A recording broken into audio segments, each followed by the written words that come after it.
Raríssimas, raríssimos e raríssimas, bom dia, na verdade, boa tarde, gravando mais tarde que o normal. René de Paula Júnior falando aqui no Radinho de Pilha, 10 de fevereiro de 2026. E eu acabei de ouvir ali um vídeo da Sabine Hossenfelder, que é uma física que eu estou sempre mencionando aqui.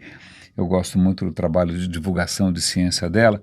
E ela estava se debruçando ali sobre um paper que estava tentando entender a distribuição de matéria escura no universo. Será que pela nossa simulação? Blá, blá, blá. Ela tem uma história bastante intrincada, muito fascinante, né, mas que está tocando ali num mistério que ainda está em aberto, né, que se existe matéria escura de verdade, como é que você explica a distribuição das coisas no universo? Uma pergunta de caráter bastante amplo. Mas aí, no final, ela acaba fazendo uma frase que eu achei bastante interessante. Eu falei, olha, então a gente tem que olhar em volta e pensar que tudo isso, eu e você, tudo o que está acontecendo, na verdade começou como pequenas flutuações num campo quântico, né, no comecinho do Big Bang ali, que fizeram com que a matéria tivesse distribuída de uma maneira não muito homogênea. Isso ela começou a se consolidar e aí o resto é história, né? O resto é assim que se formam os primeiros átomos, é assim que dos primeiros átomos surgem as primeiras estrelas, é assim que as primeiras estrelas dão origem a cada vez mais elementos que não existiam e o resto são 13,8 bilhões de anos de história. Eu gostei disso, não só para a gente, né, relembrar que todos nós somos feitos exatamente como consequência de todo um processo que a física explica, pelo menos em grande parte explica, não precisa de nenhuma outra intervenção esotérica, mas também porque me faz pensar em alguns objetos pequenininhos que eu tenho ali na minha prateleira. Eu lembro que uma vez eu vi para vender. Eu tinha acabado de ler um livro do Oliver Sacks. Na época eu ainda gostava muito do Oliver Sacks, hoje eu sei que infelizmente ele tropeçou um pouco na questão da ética, em que chamava, se eu não me engano, Tio Tungstênio, alguma coisa que envolvia tungstênio. Ele falava que desde criança ele era apaixonado por uma loja de ciências, de material científico perto da casa dele, na Inglaterra, e era fascinado pelo elemento tungstênio. Tungstênio, não sei se vocês já chegaram perto disso, é muito pesado, é mais pesado que chumbo, tanto que quando eu vi para vender ali um cubinho minúsculo, deve ter o quê? 5 centímetros de lado, muito pequeno, e quando você tenta pegar ele na mão, ele pesa 1 quilo. Ele pesa 1 quilo, é uma coisa completamente não intuitiva, ainda mais porque, só para provocar um pouco, eu acabei comprando um cubo da mesmíssima dimensão, feito de alumínio. Alumínio é, sei lá, quantas, 5 vezes mais leve. Então e aí o que tem ali dentro, na verdade, são essas partículas que cresceram lá atrás, né? São prótons e elétrons, os prótons vêm dos quarks, mas eu estou lembrando essa história de tungstênio, porque a gente esquece quanto que a história pode depender de pequenas descobertas ou de grandes descobertas que aparentemente passariam batido, né? Então vamos voltar aqui para o começo da Segunda Guerra Mundial.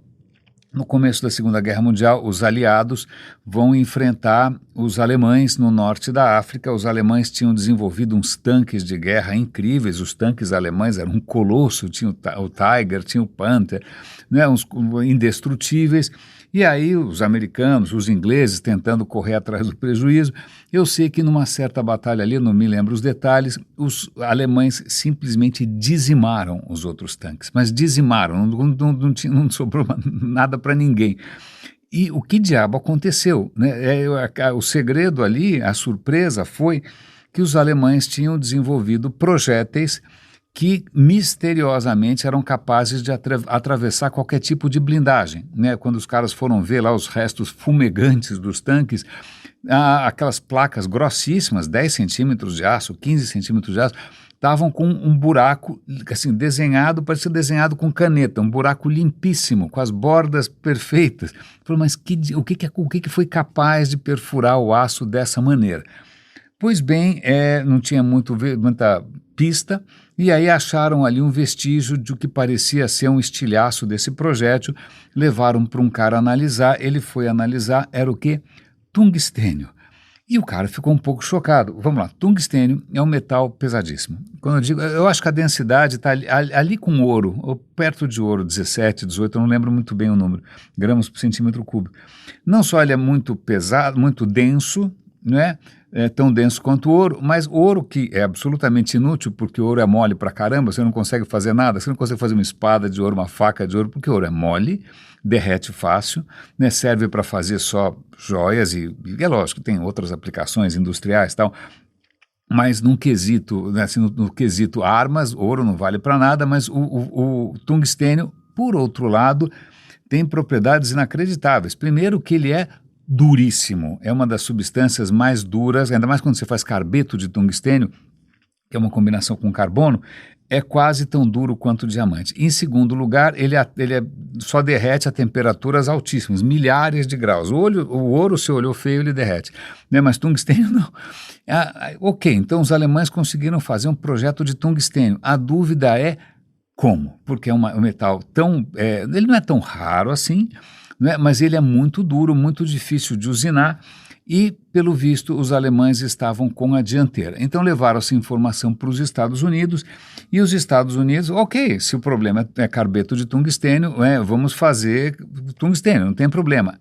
Tem. E aí entra um aspecto muito interessante, que não é um aspecto de engenharia, não é um aspecto de química, mas é um aspecto de ganância corporativa.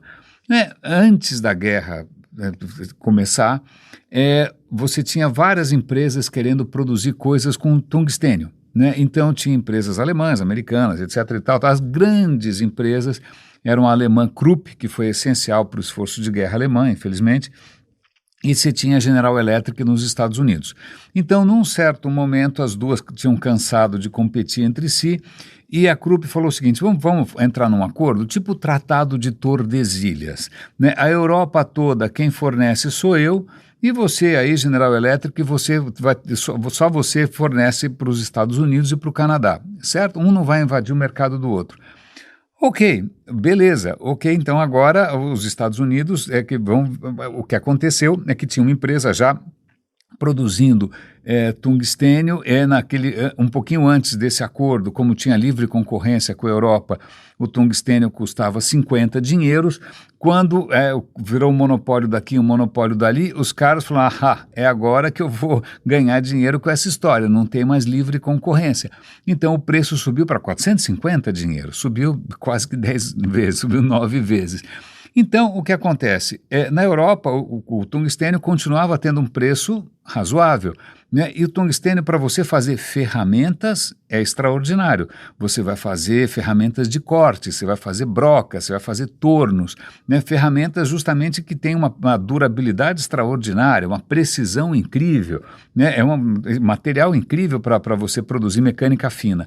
Agora, nos Estados Unidos, como o preço subiu demais, a indústria ficou em dúvida. Ou eu vou substituir todas as minhas ferramentas por esse material caríssimo, né, ou eu vou continuar usando o que eu tenho. Continuar usando o que eles tinham. Então, quando chega a guerra, o mercado de tungstênio nos Estados Unidos é absolutamente inexpressivo, né? Então, quando chega essa questão, fala, olha, é o seguinte, os alemães vão ganhar a guerra simplesmente porque ele tem esses projéteis que são uma loucura, né?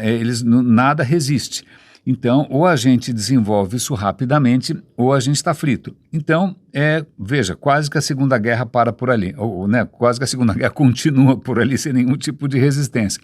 Aí a história é interessante, eu vou dar o link para vocês, aí vai ter um cara que vai chamar para si essa história, vai falar no congresso, não, eu vou conseguir, aí ele vai atrás de uma empresa que reciclava, aí ele vai começar a tentar reagir, mas em nenhum momento os Estados Unidos vão conseguir ter a abundância que os alemães tinham desses projéteis.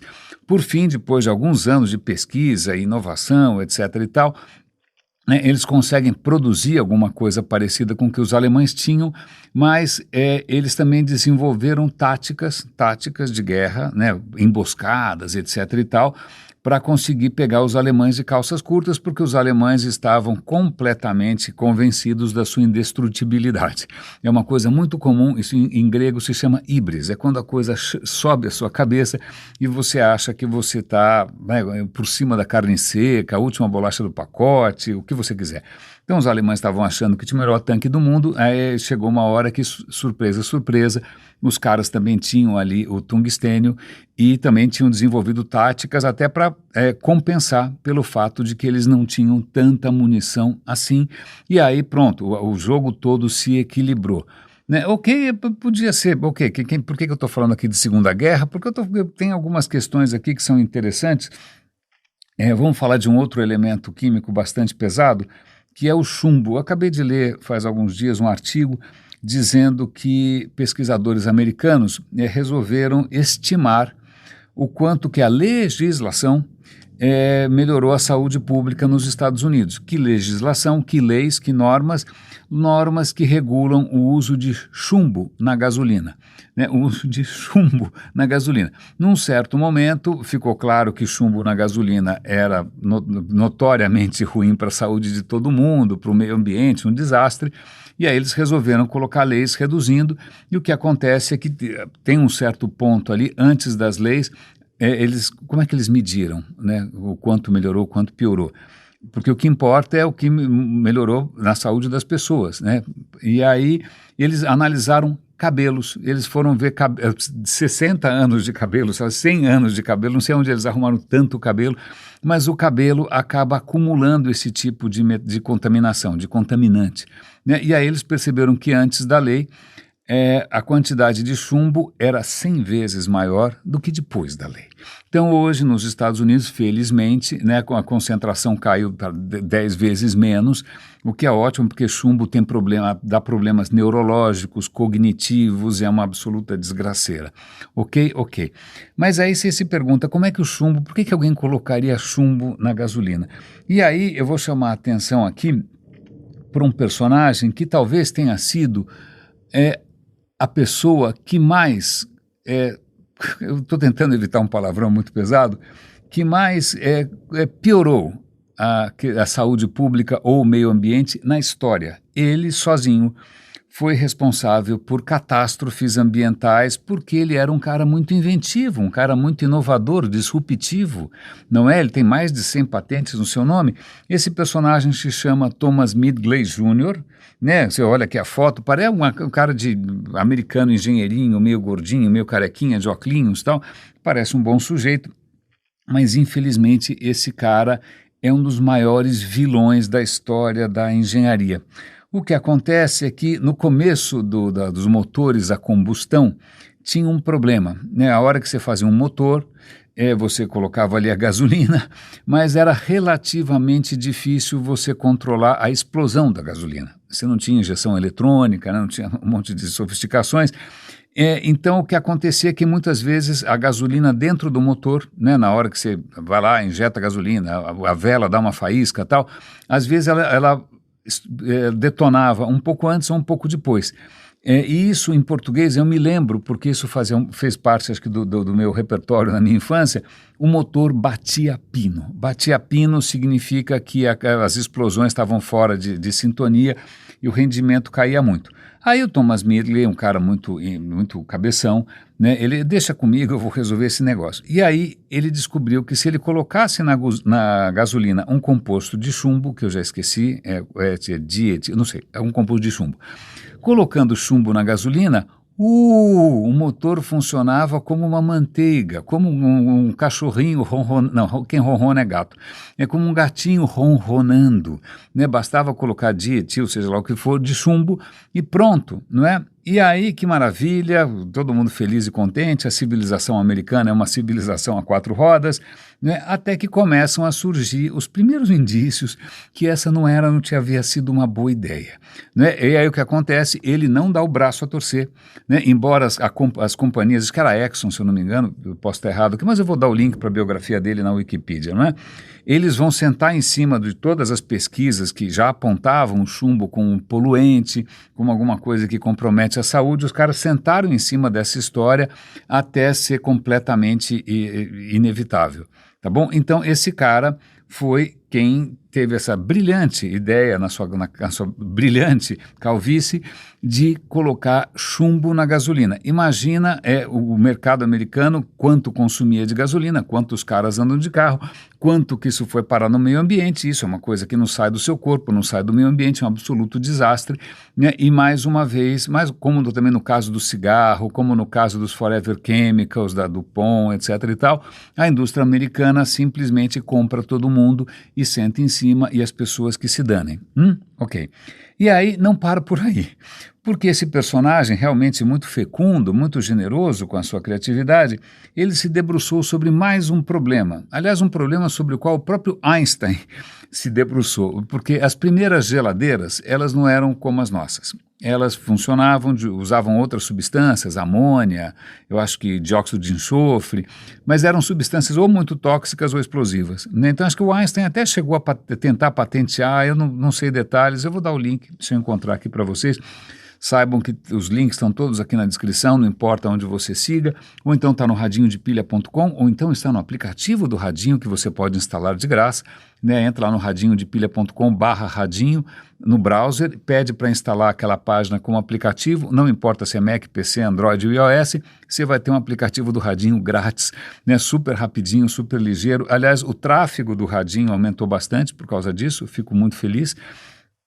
Não é? Mas voltando aqui, pois bem, geladeiras, é isso que eu estava falando. Não, aliás, vale a pena fazer um pequeno comentário. Depois de meses batendo cabeça com suporte aqui e ali, faz alguns dias a gente localizou, eu digo a gente, porque foi com auxílio até do ChatGPT se envolveu nessa história, né? Mas o pessoal do suporte também descobrimos que era um firewall, era um tipo de bloqueio que estava bloqueando o Spotify. Eu pedi para liberarem, que maravilha, 2 dias depois bloqueou de novo, então agora liberou de novo, então é possível que ele fique indo e vindo, não sei por que isso acontece, mas de qualquer maneira, se você segue o Radinho pelo Spotify, fica a dica, né? Se você não quiser depender do Spotify, desse problema um pouco aleatório, é só instalar a app do Radinho, que não tem problema algum. Mas, pois bem, o nosso amigo nada, talvez é um dos grandes inimigos da humanidade, um inimigo notório do Radinho, o Midgley resolveu se debruçar sobre esse problema e ele resolveu substituir o gás, né, o fluido, né, que circula pela geladeira com o quê? Com CFC, com o que a gente chamava na época de Freon. Na minha infância chamava Freon. Depois todo mundo passou a chamar de clorofluorcarbono, CFC. Então, que maravilha, né? Você coloca Freon na geladeira, no ar-condicionado do carro, é um gás, que bacana, que maravilhoso, tal, até alguém descobrir que, na verdade, o Freon, quando ele escapa, e ninguém se preocupava muito com isso, as geladeiras iam para o ferro velho, ninguém tomava conta, né? A hora que Freon vai para a atmosfera, é um gás, né, na temperatura ambiente, ele vai subindo, vai promovendo uma série de reações químicas na atmosfera e ele simplesmente destrói a camada de ozônio. Que beleza, né? A camada de ozônio, vale a pena relembrar, é um dos nossos anjos da guarda. A vida nesse planeta só é minimamente possível por conta de alguns anjos da guarda. Qual é o primeiro? Primeiro é Júpiter, que está lá, imenso, gigantesco, e ele chama para si vários asteroides que podiam chegar aqui. Ok, Júpiter já é um para-raio. O que mais que a gente tem? A gente tem um campo magnético terrestre, que já ajuda a desviar muito dos raios cósmicos, o vento solar, etc. e tal. Sem isso, a gente também proteger, inclusive, a atmosfera. E se não tivesse o campo magnético, a atmosfera ia embora, que foi o que aconteceu em Marte, não é? Então, além disso, a gente tem a atmosfera, e a atmosfera protege a gente de ultravioleta, dos raios cósmicos, etc. e tal. E das camadas da atmosfera, importantíssima para segurar o ultravioleta, que é letal eu não digo, mas ele tem uma fabulosa capacidade de virar o seu DNA do avesso, o que não costuma terminar muito bem, né? Então, pois bem, os raios ultravioleta são contidos na nossa atmosfera pela camada de ozônio. Ozônio é oxigênio que resolveu fazer um ménage à trois, né? Um ménage à trois de oxigênio, é ozônio. Então, que bom, porque se não fosse o ozônio, ia ter um monte de ultravioleta aqui, a vida ia ter maior dificuldade em sair de um estado muito primitivo, ok? Ok. Engasguei aqui. Mas o que o nosso inimigo, o nosso infeliz desse Midgley resolveu fazer foi criar esse Freon, e esse Freon começou a corroer a camada de ozônio, e qual foi o resultado? Sobretudo, acho que na Austrália era dramática a história, né? Tinha um buraco de ozônio em cima da Austrália, colossal. E aí a Austrália, que já é um lugar ensolarado, passou a ser vítima de câncer, de melanomas, câncer de pele para tudo quanto é lado, porque era muita radiação ultravioleta, né? E aí o que acontece também, todo mundo senta em cima, ninguém quer fazer nada a respeito, e aí um belo dia, acho que foi o acordo de onde que é? Acordo de Paris? Eu vou procurar e vou dar o link aqui para vocês, que foi na década de 70. 70? 80? Bom, eu vou dar os detalhes aqui. E naquele momento, no século passado, a humanidade resolveu, né, todas as forças políticas e econômicas resolveram sentar na mesa e falou, se a gente não fizer nada a respeito do freon, né, do CFC, desses compostos de flúor, a vida no planeta vai acabar. Né? Isso não tem fronteira, não vai afetar só um, só outro, vai afetar todo mundo. Não é? Então eles entraram em acordo e baniram o CFC. Certo, Sérgio? De vez em quando tem notícia de algum vazamento aqui e ali, às vezes é a China, às vezes é a Índia, mas em princípio a camada de ozônio está se recuperando, prova de que em um certo momento da história humana, né, a nossa espécie conseguia chegar a um acordo e fazer alguma coisa que preste. Isso infelizmente já passou e a culpa eu acho que é de uma outra pessoa que eu já vou mencionar dali para frente. Então veja, a inventividade, né, desse engenheiro Thomas Migley, que era um engenheiro sem a menor preocupação com a ética, sem a menor preocupação com o impacto, sem a menor preocupação com nada, ele achava que ele estava resolvendo problemas abstratos, porque afinal a ciência é neutra, né, esse cara provocou as maiores catástrofes ambientais desse planeta sozinho até agora, né, que foi o chumbo na gasolina e foi a camada de ozônio. E tem só uma ironia, que eu volta e meia eu cito esse caso em palestras quando eu falo sobre ética. Aliás, se você quiser me convidar para fazer uma palestra em algum lugar para falar sobre impacto, eu estou aí, é só chamar, eu adoro. E eu vou até dar o link aqui para algumas palestras. Aliás, uma delas foi bastante memorável. Me chamaram para um evento de desenvolvedores, que como é que chamava? Que é alguma coisa, eu não lembro, era um evento só de desenvolvedores, eu nunca tinha ido, me chamaram para falar, eu falei, falar o quê? Eu falei, o que você quiser. Aí eu falei, quer saber, vai ser um fiasco, mas eu vou falar sobre responsabilidade, eu vou falar sobre ética, e eu fiz uma palestra chamada Ética Orientada a Objetos, uma pequena piada com alguns tipos de linguagem de programação. Né? Para minha surpresa, o salão lotou e para minha alegria foi um absoluto sucesso. Isso está gravado, eu vou passar o link para vocês. Né? E eu cito esse caso do Migley e cito inclusive como ele morreu. Né? Ele, aos 40, acho que nos anos 40, em 1940, se eu não me engano, ele pega pólio, tá vendo a importância da vacina? Trump, né? Bolsonaro, ele pegou pólio e ele ficou com a mobilidade comprometida. Não é? Ele ficou todo zoado, e aí o que acontece? Ele resolveu inventar um sistema de polias e roldanas e cordinhas para ele conseguir se movimentar na cama, né? Porque acho que ele tinha perdido a mobilidade das pernas e tal.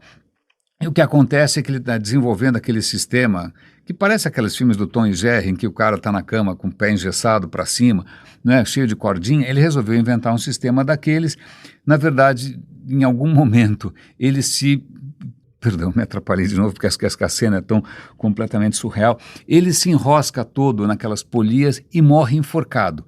Não é? Então, eu não costumo ficar alegre com a desgraça alheia, mas para mim é uma certa ironia, né, que finalmente ele mesmo tenha sido vítima da sua própria criatividade.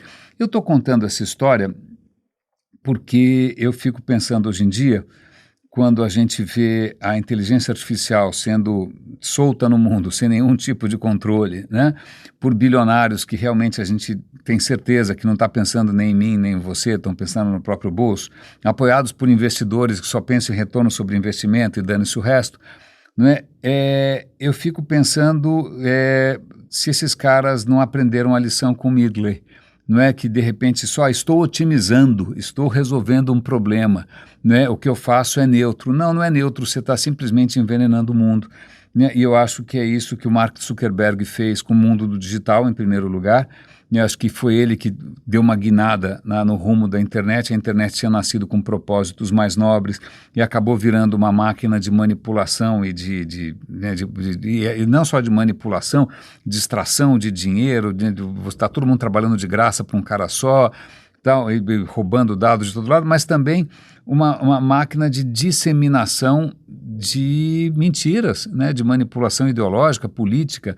Eu ainda acho que a história, se ainda sobrar algum historiador, no futuro vai olhar para trás e o Mark Zuckerberg vai ser o novo Migley, né, o cara que realmente é o campeão. Se o Migley foi o campeão da desgraça no século XX, o outro é campeão na desgraça no século XXI, né? É um título bastante triste, mas agora com inteligência artificial, eu acho que agora talvez surjam aí concorrentes a essa medalha de lama, não é nem de ouro, ou de chumbo talvez, né? De tungstênio, Porque, tá vendo, agora que eu me lembrei, por que eu lembrei do Midgley? Porque, veja, o cara botou tanto chumbo na gasolina falando que não ia acontecer nada, que a concentração no cabelo das pessoas era 100 vezes superior a hoje. Então a gente conseguiu fazer alguns progressos, a gente conseguiu conter um pouco essa ganância e essa irresponsabilidade. Falta saber se a gente vai fazer a mesma coisa com inteligência artificial e com Zuckerberg, etc. e tal. Porque eu, infelizmente, acabei de ouvir a segunda história de uma pessoa conhecida, uma pessoa inteligente, uma pessoa bem intencionada, que acabou se deixando levar pelo ChatGPT a toca do coelho da Alice. Não é que de repente o cara começou a ter conversas com o ChatGPT, o cara bem sucedido, um casal super bacana, né? Conhecemos em viagens e tal, e ele ontem comentou comigo que, por sorte, a mulher dele está ajudando ajudando a reconhecer que ele está com tem um nome para isso, como é que é? É como se fosse uma psicose, né, uma psicose induzida pela inteligência artificial. Né? Várias pessoas no mundo, eu já tinha ouvido histórias parecidas com isso, mas agora eu estou vendo gente próxima, gente querida, chama chatbot, psicose do chatbot. Não é? Então, eu vou dar o link para vocês se informarem mais a respeito. E ele demorou a perceber, ele estava entrando numa coisa completamente surreal, provavelmente isso ia comprometer a carreira dele, a saúde mental dele, o casamento dele, não é? E veja, ele não percebeu, ele não resistiu. Por sorte, tinha alguém do lado que o ajudou. A outra pessoa também, por sorte, percebeu a tempo, né, que estava desenvolvendo uma relação não saudável, muito pelo contrário, uma relação de dependência, uma relação de distanciamento da realidade, né, uma relação da toca do coelho da Alice mesmo, não vai terminar bem esse negócio. Né? E isso me faz pensar em responsabilidade. Isso me faz pensar por que em algumas disciplinas ou em algumas áreas, ou talvez seja a própria natureza humana, com que facilidade a gente vai dizer que não, eu só estou fazendo o meu trabalho, né, eu só estou tendo que bater a meta, né, só estou pensando no interesse dos acionistas. Não, isso daqui é ciência, ciência é neutra. Não, isso daqui é tecnologia não é má nem boa, são as pessoas que fazem uso. Eu falei, desculpa, então quem está pagando a sua conta mesmo? Né, é alguém do bem, por acaso? É alguém que está pensando em como melhorar a condição humana de, 8 bilhões de pessoas? Não necessariamente. Então, na verdade, acho que realmente o peso maior, já que eu falei aqui de chumbo e de tungstênio, coisas bastante densas, a concentração maior aqui, da gravidade maior da história aqui, é justamente isso. Nós estamos, assim como a gente já foi exposto a chumbo na gasolina, irresponsavelmente, assim como já foi exposto ao tabaco irresponsavelmente, assim como a gente já foi exposto freon de geladeira, né, que quase pôs não só a humanidade, mas o planeta inteiro em risco.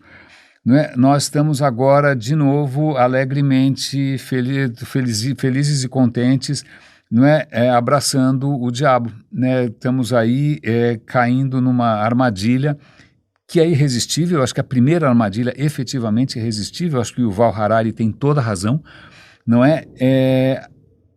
Ele diz que essas inteligências artificiais, elas já avançaram a um ponto, chegaram a um ponto em que a gente não consegue mais discernir o que é verdade, o que é mentira, se eu estou sendo manipulado ou não. Ultrapassou os nossos anticorpos, ultrapassou todas as nossas defesas e, na verdade, além de ultrapassar, está explorando as nossas vulnerabilidades, e isso não se faz. Então, eu fico aqui, eu me pergunto, lanço a pergunta para vocês, né, daqui a 50 anos, se a gente durar tanto, né, se ninguém fizer uma guerra nuclear antes disso, qualquer coisa dessas, né, se alguém não conectar, o ChatGPT com um míssil atômico, quem que vai ser o Thomas Midgley do século XXI? Quem vai ser aquele cara que, em nome da engenharia, ou do lucro, ou da competitividade, né, não pôs tudo a perder? Né? Veja, a Segunda Guerra Mundial quase que toma outro rumo pela ganância de monopólios de empresas americanas e alemãs, e quando você vai ver, né, a hora que você vai tentar reagir, você não tem mais munição. Né? A mesma coisa o que está acontecendo agora, né? Esses bilionários ensandecidos, esses investidores ensandecidos estão colocando a gente numa situação em que a gente não tem munição para se defender. Não é pensamento crítico, não adianta mais racionalidade. Essas pessoas que eu estou vendo aqui numa posição bastante vulnerável, elas não eram burras, pelo contrário, né? Elas não chegaram a perceber o buraco em que elas estavam entrando. Então fica aqui a resposta, a pergunta: será que a gente vai conseguir fazer o que a gente fez com relação à camada de ozônio? Será que a gente, com o gás CFC, será que a gente vai conseguir fazer o que a gente fez com relação ao chumbo na gasolina? A gente já conseguiu uma vez, mas hoje o que nós temos no poder, por voto popular inclusive, não foi nenhum tipo de golpe, são indivíduos que estão sabotando justamente as condições de mobilização, né, de quem está percebendo que o Titanic bateu no iceberg. O iceberg se chama inteligência artificial, né, e aí fica essa dúvida. Quem sabe, né, quem sabe eu estou aqui equivocado, quem sabe vai acontecer algum tipo de mobilização extraordinária, quem sabe vai ter alguma coisa vai tirar as pessoas dessa névoa, dessa fogueira das vaidades, né, e vai abrir o olho para que realmente a gente está deixando de ser humano. Aliás, eu vou dar um link para um vídeo muito interessante, que é no Congresso americano. É no Congresso americano? Boa pergunta. É um professor, é um cara acho que é no Congresso, um professor dizendo: olha, quero falar aqui sobre essa história de tecnologia na educação.